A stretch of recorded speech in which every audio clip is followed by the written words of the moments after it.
Welcome to our channel, ladies and gentlemen. I would really want to take this opportunity to thank you for taking your time to be part of us, and to all our supporters. May God bless you very much. Do you remember the picture on the screen? This was William Ruto when he was campaigning to become the president of Kenya. And the message was very clear. Freedom is coming.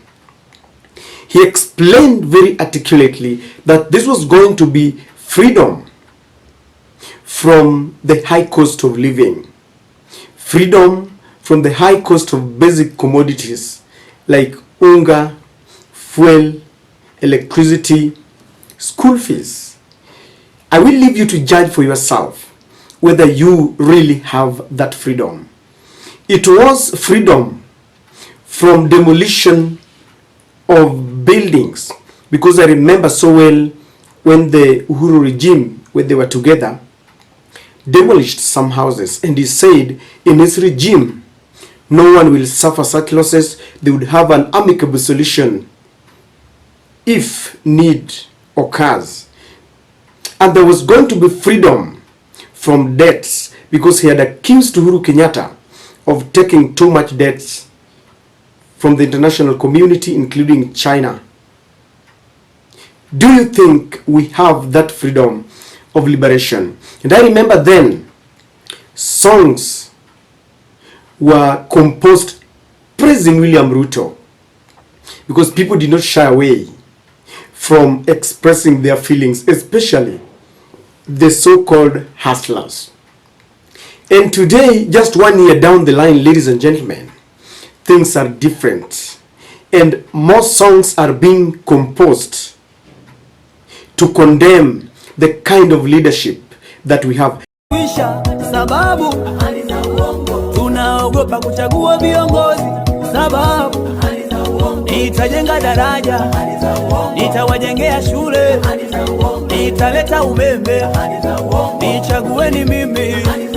Nitajenga daraja, nitawajengea shule, nitaleta umeme, nichagueni mimi. Wanafunzi wengi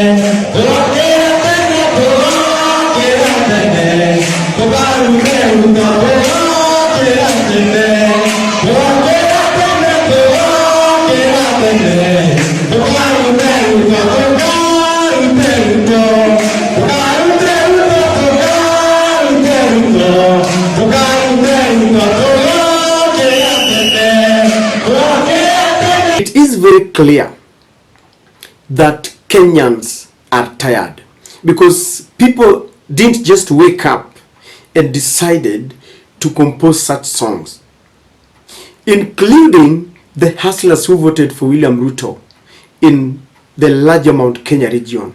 And they are saying the person who interpreted that song is telling me that he means, those people mean they will wake up very early in the morning and vote out William Ruto. And of course, you've seen the other one where William Ruto is really dancing so well. The person who released that song, there was harmony in the way William Ruto is dancing using the neck and the song there. And of course, the other friend from the Ukambani, from the Cumberland, is really getting it. Is very sad that their structures are being demolished after William Ruto promised that such a thing would not happen. But apart from the songs, because we really want to just expand this discussion, Kenyans have decided to express their feelings using these songs, because all the promises that they were given, ladies and gentlemen, have gone down the drain. They were mere campaign gimmicks, and the promises that were given were only meant to ensure that we voted. It was a time for seduction. Now that Tuli Ingia box, William Ruto has given us a new face. When you try to question, the police will be unleashed to you. This is what happened during the demonstrations, when people were asking, where is the cost of living that was supposed to go down? And this is exactly what is happening in Mavoko, where people are asking, really? You promised that we would sit down and settle this together, and the police was unleashed to them. Do we forget so fast? And the reason why I brought this discussion is because these things are happening, but if elections were to be called today, even in Mount Kenya, where they're saying that they will wake up to vote out Ruto, the politicians will camp there with even new promises, and some of them will be easily hoodwinked. Well, it is very obvious that when the Kenya Kwanza team campaigned in Central, they unleashed a kind of scare about Raila Odinga and Uhuru Kenyatta. And Rigathi Gachagua was leading the champion against Uhuru Kenyatta and Raila Odinga. They said Raila had stolen their president and took him to Kisumu, where all the development projects were initiated. Do you think this can work? Because it seems people are waking up, but our problem is that we are still voting along tribal and ethnic lines. So much that if Raila would contest against William Ruto, then the same tactic will be used, as they say, they will camp in Central and they will still unleash that kind of scarecrow. Choices have got consequences. It is very sad that 1 year down the line, we are now composing songs condemning William Ruto, yet we had an opportunity of electing the right leadership.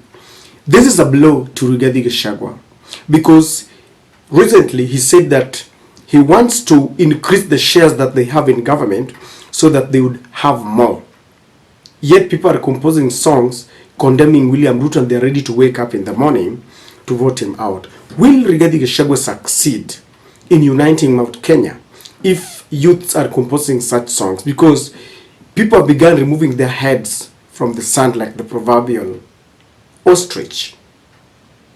And what does it mean to William Ruto in their second bid? Because as you can see, they are busy campaigning for 2027 and they are trying to put their house in order. Yet the country is tired. The mood is obvious. The coded message is that people are tired. The high cost of living, the increased cost of fuel, the VAT that was increased from 8 to 16%, the demolitions that are going on. People are tired of the mere fallacies that we were given. Will William Ruto succeed? Because I have a feeling that 2027, it will be Azimio to lose. They will work hard to lose this election because people are very tired of Kenya Kwanza. Azimio just needs to put the house in order to ensure that they defeat William Ruto. They must have the right candidate. They must come up and show people that they are the alternative voices of the people. It is now very obvious that people regret, and I don't think that they will be able to marshal the kind of fallacy as they did in 2022. I don't think anybody will be told that there is a hustler. I don't think anybody will be told that the government will be taking care of the hustlers. Because sometimes back I remember Mama Mboga came out crying that she had been forgotten. And so, ladies and gentlemen, with the kind of songs that are being composed, William Ruto must understand that people are tired of the Kenya Kwanza regime. The Kenya Kwanza bloggers can say whatever they want. All the Kenya Kwanza adherents can defend them the much they can, but they know deep down their hearts that the nation is tired, and there is that mood of change. And ladies and gentlemen, the wind of change is waving around. Are you part of the change or part of the status quo? Will you, for the very first time, cast your vote in a way that you will not come out 1 year down the line and start composing songs in regret? Yet no one was forced to vote in William Samoei Ruto. People swallowed the lies. Will you swallow these lies again?